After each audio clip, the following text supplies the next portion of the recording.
Live from the Washington, D.C. area, it's the Inside Scoop, all the news that our viewers want to know. Now, here's the host. Good evening. Welcome to the Inside Scoop. Thank you for joining us tonight. I am so excited to have with me Michelle Woolley and Candice Bennett from Virginia's Badass Podcast, two of my very close friends, and we always have so much fun when we get together talking all things policy and politics. So Candice, Michelle, thank you for joining us tonight. Thank you for having us. And I know last time you were on the show, obviously we were in the studio.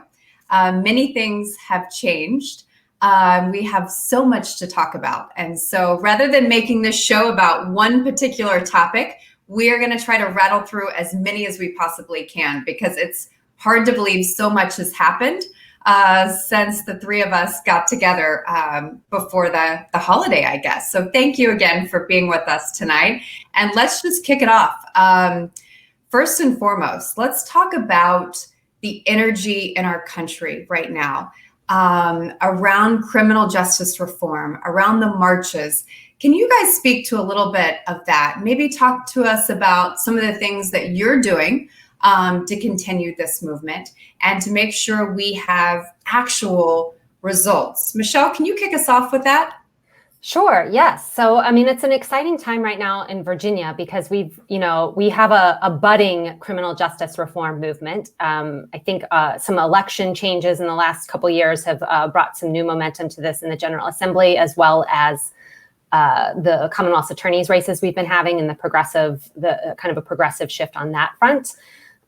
We have a lot of work to do, though, in Virginia. There's still, I think, this sense of an entrenched older view of what the criminal justice system should look like here. And a lot of that view is sadly kind of rooted in more racially biased ideas, I think, about criminal justice. But I mean, the exciting part is that we've got a lot of people doing a lot of work on this across the state. And, we're going to have this upcoming special session for the General Assembly, and hopefully they're going to be addressing it there too as well. I mean, clearly we have so far to go, right, in terms of the reforms that need to be made. What do you hope to see, Michelle, come out of this special assembly, the special session rather, to ensure that we can make some progress in this area? Well, I mean, I think there's a lot. We're still having that conversation about what we need to do because this movement is so new. I think we need to be talking about civilian review boards, and especially those that have teeth, so to speak, that they have a subpoena power, not just are just kind of an overview with no power. We need to be talking about funding mental health resources, drug treatment, things like that, instead of, putting those into the hands of the police, which the police actually don't always want to be involved with anyways. And I think we just need to be focused on having this bigger conversation. There's a lot of talk about school resource officers. Do we really need those in schools? Do they really make anybody safer? There's a lot of evidence that suggests they don't. So I think this initial session, we're going to probably there's going to be a lot of different things, and there's probably going to be some nipping around the edges and, hopefully some bigger ideas coming out of it. But hopefully it also starts, a bigger conversation as well. Absolutely. And Candice, the energy right now in our country around ensuring that we do have significant reforms that really impact our community. Can you talk a little bit about the energy that you see in our communities? Because I would say in many ways it's unprecedented. It is unprecedented. Of course, it's hard to, I haven't been out and about where obviously, I think that's one of the challenges, that we are in a period of time when, with this pandemic, that people are really having to make choices as to how they're going to get their voice heard in a time when it's very much unsafe to do so, as far as being in a group, in a crowd. And so I'm in awe of all of the people who have continued to show up in person and made their voice heard around the country. I think it didn't it hasn't surprised me to see the movement here in the Metro DC area. I think what has impressed me is how many people are waking up around the country in areas I wasn't expecting it to be as praised. I mean, in areas where you just didn't expect it. So to see so many people in the country united on this issue, it's inspiring. I wish we weren't here, and I wish we were not having to continue to have some of these conversations. I know some of us feel like we've had some of these conversations and we continue to have some of these same conversations. So hopefully something will stick.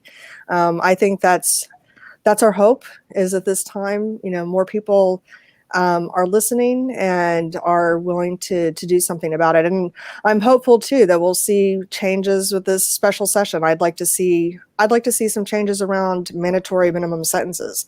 I think that that historically that has been a major problem.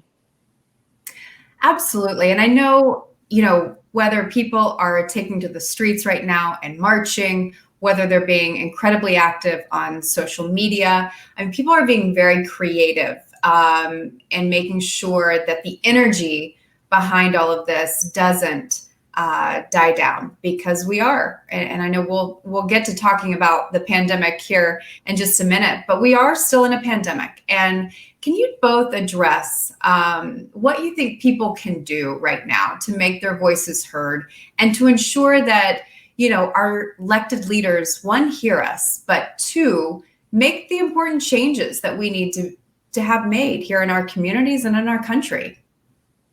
Well, I mean, the great thing in Virginia is we have a lot of good organizations that are doing work around this to support. There's Justice Forward Virginia is one that's been doing a lot of really heavy lifting on criminal justice reform. There's, ACLU of Virginia, New Virginia Majority, Legal Aid Justice Center are all doing work on a statewide basis. There's other great ways to get involved and really get knowledgeable on this. There's local organizations. I'm part of a co-founder and on the steering committee of Arlington for Justice, which was we founded to focus on criminal justice in Arlington. There's organizations like that in other communities. There's your local NAACP. And I think, joining with those and kind of taking your cues from these organizations that have really been on the ground and have expert knowledge and working with them to be echoing their points and to be reaching out, showing up at virtual. It's so easy to be at virtual county board meetings or board of supervisor meetings, whatever it is. It's really easy to have virtual meetings with your local elected leaders right now. You don't have to go into an office. You just do it over Zoom. So I think, or Microsoft Teams, whichever. But I think, that it's really easy right now, and to get plugged in with those different, there's all sorts of opportunities to get plugged in, and then to be able to go and just talk to these folks and let them know you care. And there's also a lot of organizations that are doing work in equity building. So it's not just criminal justice reform per se. Obviously, that's certainly a hot topic. But even at some of the structural systems that have created many of the problems that we're facing, there are a lot of organizations, in our community that are doing some of the very basic hard work in tearing down some of these systems that have created the injustices that have made it so very difficult for people of color to have the same opportunities that white people do.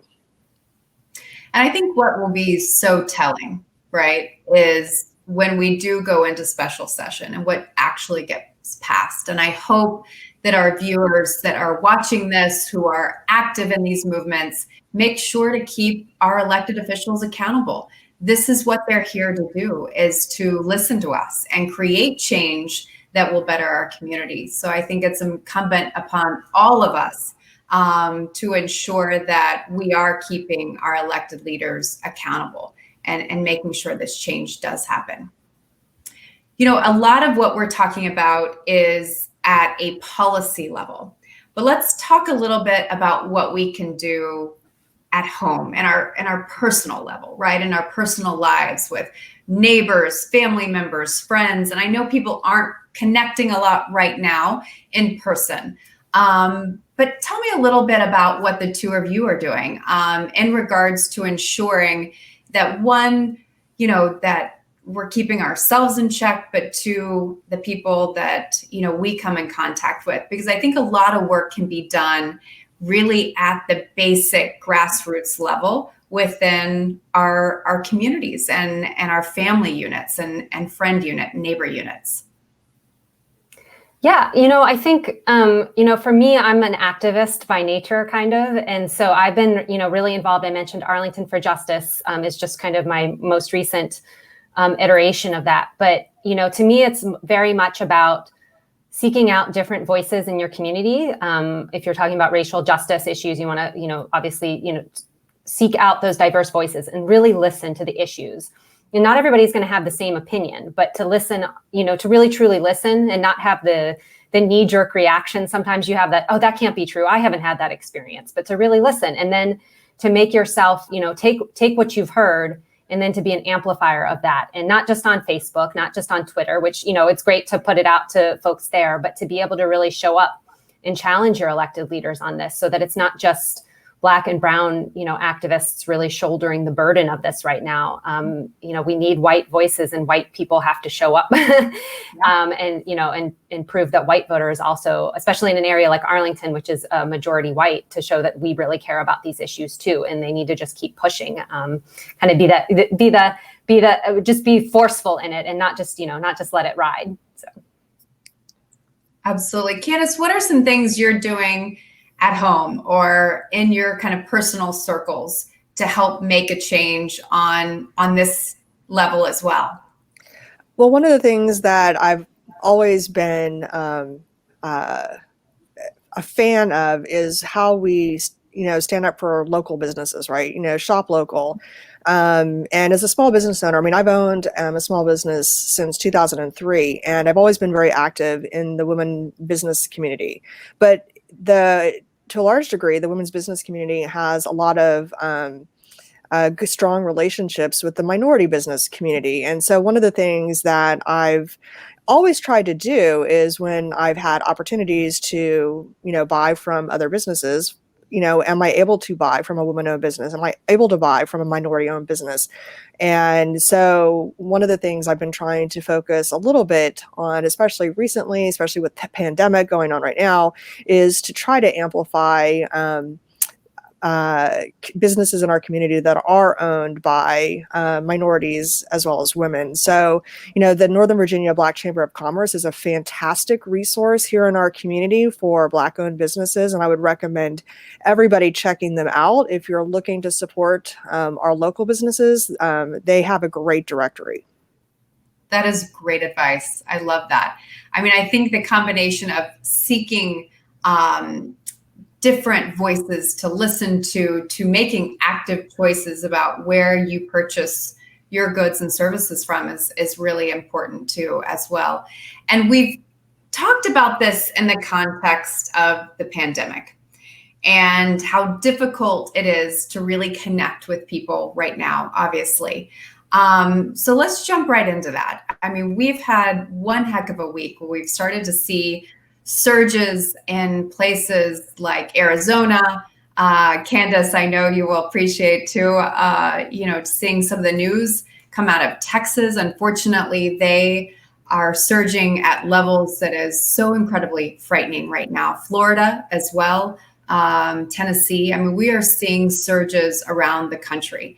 And so clearly we are nowhere near where we need to be. And I think it's so telling that this week they started attacking Dr. Fauci, right?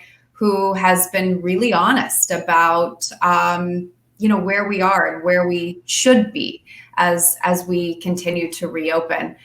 So let's talk pandemic. Candice, tell us a little bit about kind of your experience through all of this, but also, your thoughts on what we're doing well and what we're not doing well. I think Northern Virginia has been doing a really good job from what I can see. I know obviously there are pockets of still very poor behavior and bad choices. But when I think about, Houston, my hometown today, the Houston Chronicle published a 43-page obituary section. Wrapping our head around it's not, someone did the calculation, it was 900 obituaries. And it's staggering in the enormity of loss that we're facing. And then I think about what we're doing here. And while I know Michelle can certainly talk to some behavior she saw this week that frustrated her. But, I feel like when I've been out and about locally, I feel like I am seeing well-modeled behavior from my community members. I see people wearing masks. I see people being conscious of trying not to touch one another, of trying to, I'm not seeing folks really eating inside restaurants. Of course, then again, I'm not walking inside the restaurants, wandering around and checking it out.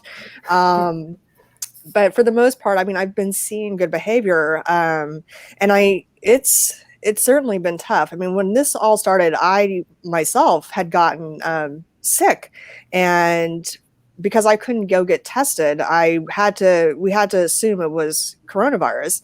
And I did. I quarantined for 2 weeks. I had to rely on friends to take care of my mom's needs, grocery shopping, getting her to the dentist for, a crown repair. That was something that couldn't be put off.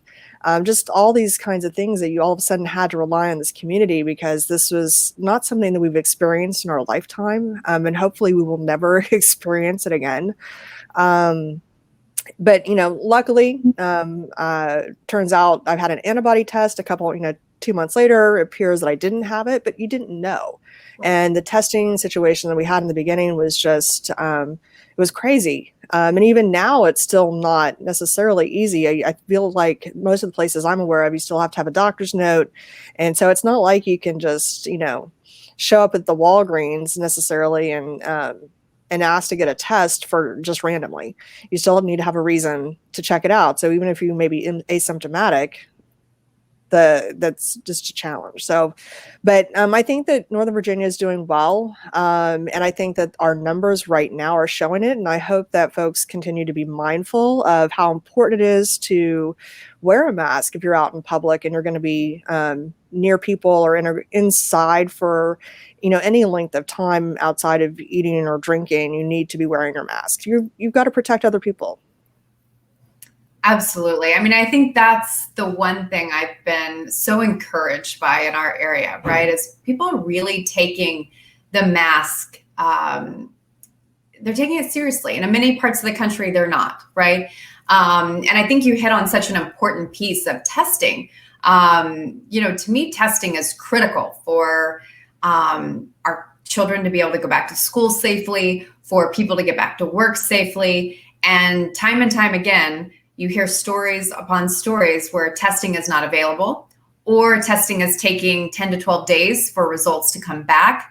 And so in a sense, it's not being effective. And here we saw President Trump, flippantly say that we need to stop testing. We need to stop doing so much testing. Michelle, can you talk a little bit about the frustration that a lot of us are feeling about the messages coming out at the national level right now? Well, I think a lot of us, anyone who's a parent right now, is definitely feeling the frustration as we're having this, push and pull around, reopening schools. And to me, we should be in a position right now where we are reopening schools 5 days a week. We should be able to do that. It shouldn't be a big question. And we should be able to get these kids back in school. But we haven't been able to do that because we haven't had a solid national policy. And our reaction to this has been it's been very segmented, right? And, different areas are doing different things better than others, but there's, people come and go, and we haven't contained this pandemic in the way that other countries have. And I think that's, to me, when I go out and, by and large, I have seen great mask wearing in our community, right? And people are very sensitive to be distancing and all that. But when I go out and I see folks, lots of people out, if it's outdoors, indoors, wherever it is, at a restaurant, or at bars, it's frustrating because it's like we have chosen as a society, we chose that was more important than, really getting this thing, under control and being able to get kids back in school. And I think that's really heartbreaking. And that's going to be something that's going to be a really long lasting impact of this. Yeah, I mean, not only is our economy going to probably take decades to rebuild in some areas, and two, it's probably going to see a complete shift in what the workforce looks like, to education. I mean, that's what's, right now on the topics of MSNBC did a huge piece today on should kids go back to school, right? And I think that is also not only a question of education, but also a business question as well. And in Fairfax County and surrounding areas, many parents have been given two choices, right? 2 days a week in person learning or complete virtual learning. Can you talk a little bit, Michelle, about what you're seeing across Northern Virginia and what you're hearing about some of the concerns that maybe parents and teachers both have in terms of these two particular choices? Well, I think we hear, a lot of them across Northern Virginia are doing some kind of similar plan. And it's, I think there's obviously the concern of, kids that really need to be in school, with, children with learning disabilities, English language learners, assorted children who I think are suffering more harm from this than others. There's that concern about, just needing to get them back into a classroom and in-person learning, because we all kind of agree I think we probably all agree that that's better than virtual, right? But then there's the flip side of this that are the safety issues. And I think a lot of parents have those concerns. A lot of, communities that have been hardest hit by this virus have concerns about sending their children back. And I've done a lot of speaking with educators over the last, week or so about it. And when you talk to them about the practicalities of some of these plans, anybody who knows a young child, trying to get them to keep a mask on all day or not have physical contact, that's really challenging. You're talking about teachers going back into a building, even if children aren't super spreaders or, or likely to, pass it on. There's, a lot of adults in those buildings and in school buildings that don't necessarily have great air ventilation. And so it's a really frightening time. And I think a lot of these concerns, no matter which side, if you're the virtual or get them all back, there's, I think there's legitimate concerns all around that. But I think we have to be focused on the safety issue and not, the idea that we would send, we talk about teachers in one breath as heroes, and then being willing to, we think they'll be okay, potentially sacrifice them. I think that's really problematic. I heard a student from Fairfax County being interviewed this morning, and it was brilliant when she said, it all feels like an experiment. And I'm not sure that I'm willing to put my family and my health at risk for an experiment. And it's just sad that we've gotten to a place where education in many ways has become an experiment for these children and these families. And, I think we're going to see different things change. And Candice, I'd love to hear your thoughts on, we are where we are at this point, right? And how are things going to change, whether it's in terms of education or in terms of business? Because unfortunately, our country hasn't had a national unified plan that has helped keep this pandemic contained or even to fight it, really. Oh, I don't know. I think that obviously no one has, no one has foresight into what this is going to look like in 18, 24 months. I think that there are going to be permanent changes. My stepmom is still teaching in school. She teaches in Houston, and she teaches at a charter school. And right now they are expecting to go back to school next month. Although obviously that could change with their numbers. And right now the plan is this is an elementary school. So they used to have a lot of migration between classrooms and teachers throughout the day. Right now the plan is it's kind of, one teacher has the class, and that teacher is a generalist and is going to go through all the topics. I don't know how you do that as you get into high school. Middle school, you may be able to get away with it a little bit. It's still going to be hard. And at the same time, how do you refocus learning that really is still done better in person. How do you handle things like, again, at the high school level, if you've got labs, where, that tactile experience of learning is not something that can be replicated virtually at this point. And then business. I think this has been a wake-up call for a lot of white collar type office environments where, the real estate market, the cost of real estate has always been very expensive. And so as they've tried to reduce the footprint by going to these open office environments, as that was their solution, the problem is that those open office environments are actually a big problem for spread, and so if they've been able to actually move their office environment to a virtual work from home, then they've obviously could do it. They just chose not to, and part of that's generational. I feel like I, as a small business owner, I operated my business virtually. I had employees in multiple states, and so we just worked from home, and that was just the experience. And then when I went back to work in an office 5 years ago, it was a very different feel for me to all of a sudden be back in that environment. But now we're having to work like I used to, and I'm probably the only person in the office that kind of has thrived in it, because it's like, oh, no, this is normal. We're going to do this. But I think that we'll see more offices. When we all closed down in March, this idea that we were going to be back in the office in June was kind of how everybody, I think, looked at it. And then all of a sudden now you're seeing memos come out. And it's like, well, we think we might be back in the office in January. We'll let you know. Which, again, will be helpful for folks who really are trying to handle virtual learning if they do have children at home. And certainly children couldn't be left at home, then parents will still be there, at least in some form or fashion, trying to manage that.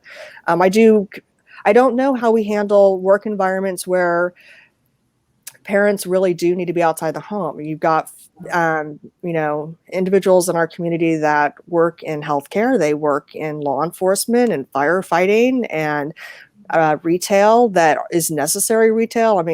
Grocery store workers are necessary employees. We do need grocery stores to still be able to be open. And yet, how do those workers handle this change in education environment? Do we have the childcare available? So I don't know. And I know that our administrators and everybody that's looking at this problem, no one has the right solution. And I know that they're all just very much trying to make the best decision with the information that they have today, even knowing that tomorrow that information is going to change. That's right. And I know that we have to take a short break, but we will continue this conversation when we get back. Candice, Michelle, thank you again for being with us. If you're tuning in, please stay with us. We'll be right back. It's all of our responsibility to slow the spread of the coronavirus. So follow guidance from authorities where you live and stay home unless absolutely necessary. You can still use your outdoor spaces like yards and decks. It's also okay to go for a walk or exercise outside. Wear a cloth face covering, stay at least 6 feet away from other people, try not to touch any surfaces, and wash your hands for at least 20 seconds as often as possible. Visit coronavirus.gov for the latest information.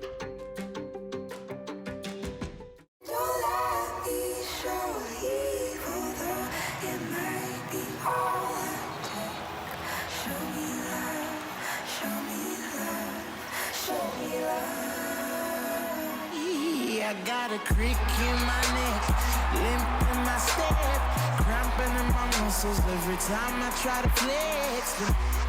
Better no one's scared of. It's very sad, no more love.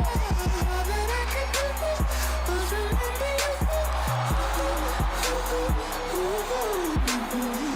You know I usually say no, but if you throw me love, I'll throw you some more.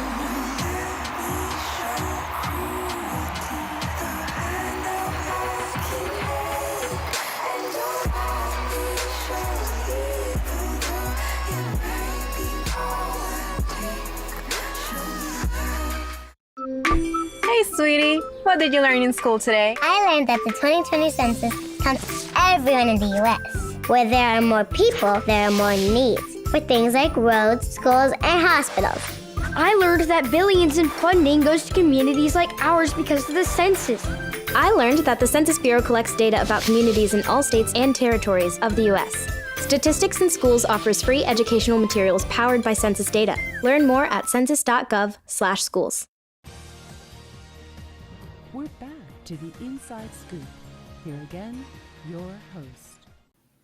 Welcome back to the Inside Scoop. I'm your host, Lindsey Davis Stover, and I'm excited to continue our conversation tonight with Michelle Woolley and Candice Bennett, both of Virginia Badass Podcast. And I will say, if you have not had a chance to tune into their podcast, please do. Not only will you learn something, it's very educational, but it's also very entertaining. So I hope that our viewers tonight will also tune in to Virginia Badass Podcast, because a lot of great topics are being discussed on your podcast. So thank you both again for being with us this evening. And Candice, when we left off in the last segment, we were really talking about what does it mean for our economy to reopen, get back to work? What does it mean for small businesses? And while no one has the answer of how businesses can better adapt to be able to stay in business, what are some of the adaptations maybe that you've seen or have thought about as we reopen this economy? Because I think our new normal, right, has changed dramatically.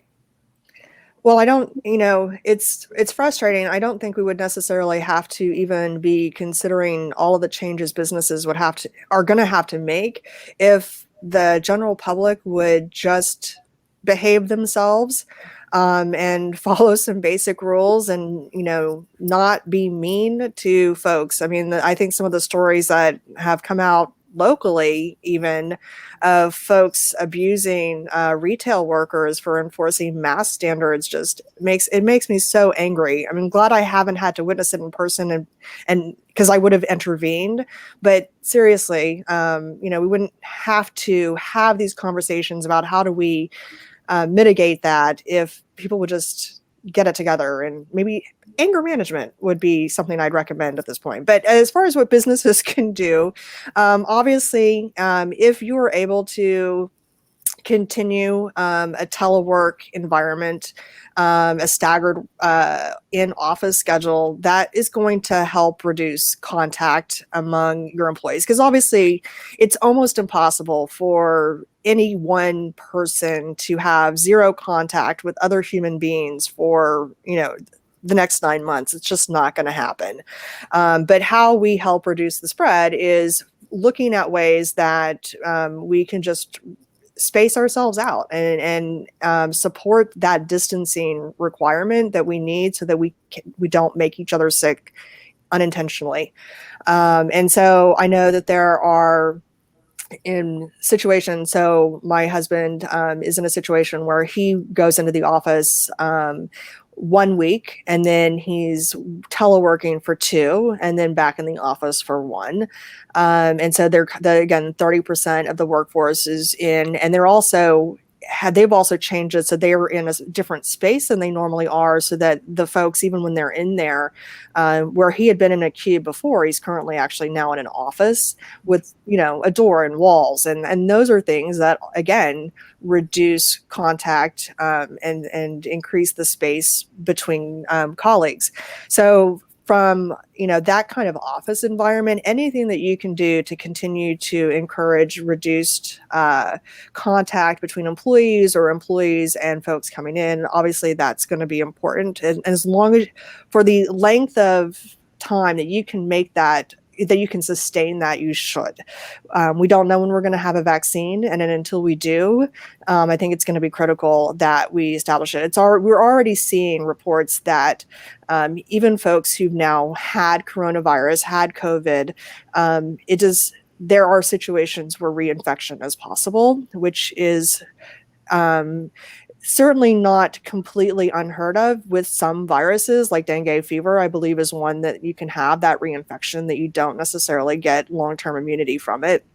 But even the fact that you're seeing immunity only for a couple of months is certainly concerning, as far as folks who think, we were going in thinking herd immunity is going to help us get back to business as normal sooner. But if we're not going to have that as an element of the available, then we're going to have to find ways to keep business going without that, and then keeping space is something that we can do. From a legislative perspective, I think that the PPP had its pros and cons.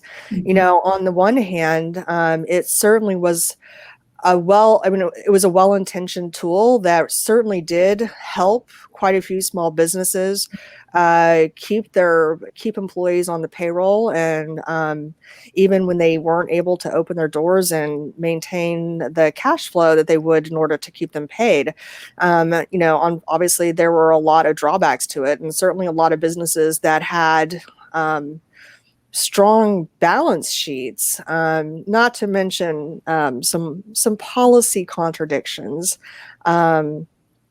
We won't name names, but obviously quite a few businesses out there took advantage of PPP that, when it was really designed for the small businesses, the mom and pops out there, which can look fairly large, but when folks are being run by, and you've got a couple of owners, and while there's profit to be made, that doesn't mean that they can necessarily sustain all of their employees out of their own pocket for a sustained period of time.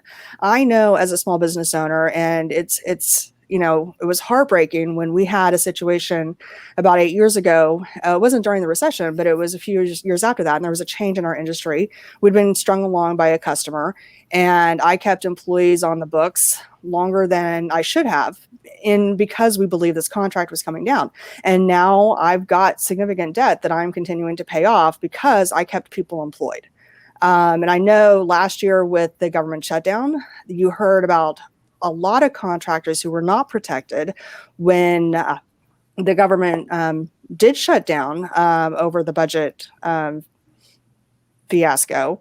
And you heard about a lot of contractors, these small business owners were going into their retirement accounts and trying to do their best to keep their employees on the books, because it's not just about even letting them go and having them go on unemployment and hope that you can get them back, but you may not be able to get these trained employees back when it's all said and done. And so all of a sudden you're expected to ramp up on a day's notice when the government reopens, and lo and behold, your employees are gone. They have gone and found another job, and you can't blame them for that. And what do you do? So, it's challenging to be a small business owner at any time. And then to be in a situation like this pandemic where everybody is hit. It's everything, right? It's not just government contractors. It's folks who, it's all of these restaurants. It is architecture firms, and, I can't name a business out there that hasn't been impacted. I work, my day job, I work for a nonprofit as a fundraiser, and we happen to be incredibly lucky that we didn't have a spring fundraiser scheduled. The last fundraiser I had was scheduled for February 28th, right before this happened, and I didn't have one scheduled until June. And we've been lucky; we've been able to work with our venue and just move that forward to August. And our board's been very much. They've had reasonable expectations is what we can expect moving into this year with this very uncertain time. But for some nonprofits, many of them rely on a big spring gala to be their big fundraiser for the year, and those just got canceled. Money was lost. You don't reschedule it. What do you do? And you're a human services agency. You have community members who are reliant on your services, and now all of a sudden you have no source of revenue coming in from your big fundraising opportunities. So again, I don't know of an industry that has not been impacted. And I think that it's going to be a matter of all of us being as creative as possible and thinking about solutions. I think we may end up with another round of PPP in order to continue sustaining this. And I think we're going to have to look at better family leave policies. You know, one of the things that is probably the most disappointing out of the most recent General Assembly session, and I don't think is going to get taken up again until at least next year, was there was actually a well thought out family and medical leave plan that was put forward to the General Assembly, and it was killed, tabled. It had a funding mechanism to basically, it was an insurance plan. It was there was a lot of similarities to what has been built in California. But unfortunately, we don't have it here in Virginia, and it's a shame. We really could have benefited from getting that started. Obviously, it still wouldn't have been ready for this current situation, but you know, every time we put things off like this, it just makes it harder to, you know, to do. Right. And you made such an important point that it's not only hitting small businesses, but it's hitting nonprofits. There is not a section of our economy that it hasn't changed. And I think that's what's really important. And as we continue to reopen things even more in Virginia and across the country, I mean, we've got to be able to prioritize protecting our workforce as they go back and giving them that confidence that, you know, that there are policies in place to keep them safe. Michelle, can you talk a little bit about what we could do as not just a Commonwealth, but maybe as a country too, to better protect our workforce? Because we are asking people in so many ways to put a lot on the line to go back to work. Well, I think one thing we can do as a country is actually follow Virginia on something we're currently working on. Our Department of Labor and Occupational Safety and Health Board have been working to pass coronavirus era worker protections. We haven't seen that on the federal level, and Virginia is actually the first state to kind of initiate this.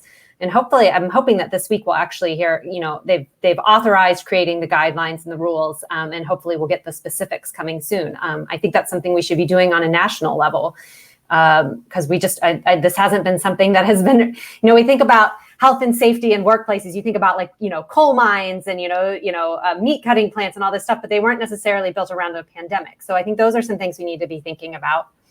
We're obviously about to see at the end of the month, unless there's an extension, the federal bonus, the $600 additional payment for unemployment is about to expire. And that's going to be a huge thing because, I mean, when you're talking about, like, in Virginia, our maximum unemployment insurance it's under $400 a week. So you're talking about somebody for a month getting less than $1,600. Find me an apartment in Northern Virginia where you're going to be able, especially if you're a family, that you're going to be able to afford to pay rent with that. And so I think we need to be definitely at the national level, they need to be extending that. I don't know that that's going to be there's that political, that may not be a possible political lift, but we've got to be able to help keep workers who are already unemployed and also those who have health concerns for their family so that they don't have to go back to an unsafe working condition.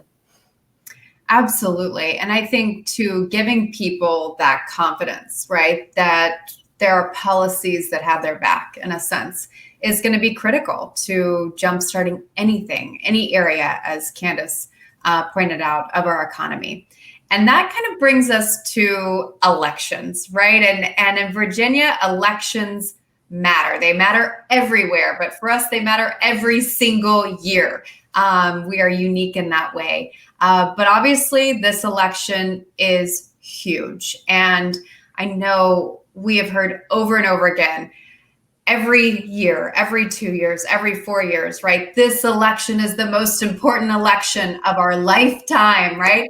But this one really feels that way. And I think people really feel the weight of 2020. So Candice, kick us off. Let's talk elections. Biden, the importance of ensuring that while campaigning may look very, very different now, how important it is for people to get involved and how we can best connect with people through this time to get people to the polls.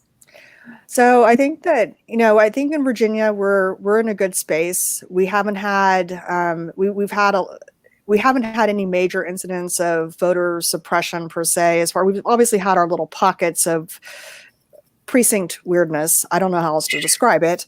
But for the most part, there hasn't been whole scale issues like you've seen in Georgia or Texas, where you're just trying to throw people off the voter rolls in whole scale amounts. I think that the thing that all of us can do, even if we're in a state that looks and feels maybe just a tish safer than others, is continue to remind folks how important it is to check to make sure that you're registered to vote. If you're not going to feel comfortable going to the polls, sign up for that absentee ballot no matter where you are. And then as soon as you get it, send it in. Do not, these are going to be the things that foreign adversaries are already actively engaged in trying to discourage people to vote in our election this fall.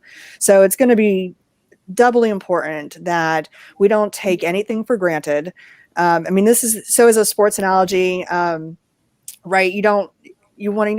You're trying to coach Little League. You're telling your kids, don't beat up on the other side. No, this is the year that you want to run up the score everywhere, every minute. You do not stop until literally that last whistle has blown. So if you've got friends in battleground states, even if you have friends in safe states, make sure they're registered to vote. And even if this is the very first time they're voting, we just need to make sure everybody recognizes their vote matters. But in order for it to matter, they've actually got to vote. Well, I think it's exciting too, right? Candice, our home state of Texas has now, from a poll yesterday, turned into a battleground state. And I think we are going to see, right? Traditional battleground states are still battleground states, but I think there are going to be other states in play too, Arizona, Texas, and so Georgia, of course. And so it's important that we understand that the map has changed entirely, right? This pandemic, this administration even has created a different political landscape moving forward. So it's so important what you said to make sure, one, you get out to vote, take nothing for granted, but also there are so many opportunities to help get out the vote in other states too. And whether it's writing postcards or phone banking. And so making sure people really understand their role. And Michelle, I love when you said before, I'm an activist. And absolutely, how can other activists or other people turn into activists during this election cycle? What are some of the things that people can really do to get engaged and get involved? Obviously, given the landscape has changed. Well, some of the best work I've seen in Arlington County has been our Democratic committee. It's just amazing. And we actually have a group. It's the Blue Families, and it's kind of geared towards people who may not be able to do the same stuff because they've got kids or whatever. And they've been doing tons of postcards to jurisdictions where they're purging, the voter rolls. And so they're sending these postcards to voters to make sure that you're still registered, or here's how you re-register. And I think those are such easy, you talked about the postcards too, and those are such easy ways. If you haven't, not everybody wants to knock a door, right? Even in non-pandemic times, that's not everybody's first choice of things to do. But you can easily sit down on a Friday night, grab your, whatever beverage you want, and write postcards, right? You can, do it with do a friend party over Zoom or socially distance somewhere. There's those options. And there's definitely a lot of organizations that are also doing, lots of texting and phone calls. People are around more, they're picking those up. And I think we're even going to see, I've been hearing in other places that they've been able to knock doors, and we'll see where we're at, in the fall on some of these cases. But there's a way to be able to do that where you wear a mask, you knock the door, and then you back way up, and talk to somebody.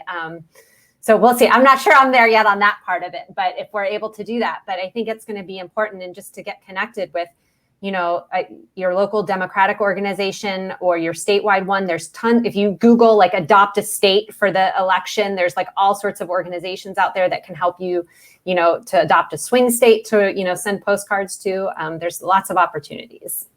Well, one thing I want to also suggest too, it's obviously a little bit more of the nonpartisan side, but one thing we saw in Kentucky and is going to be critical everywhere, because of the pandemic, we are going to have a shortage of election officers across the country.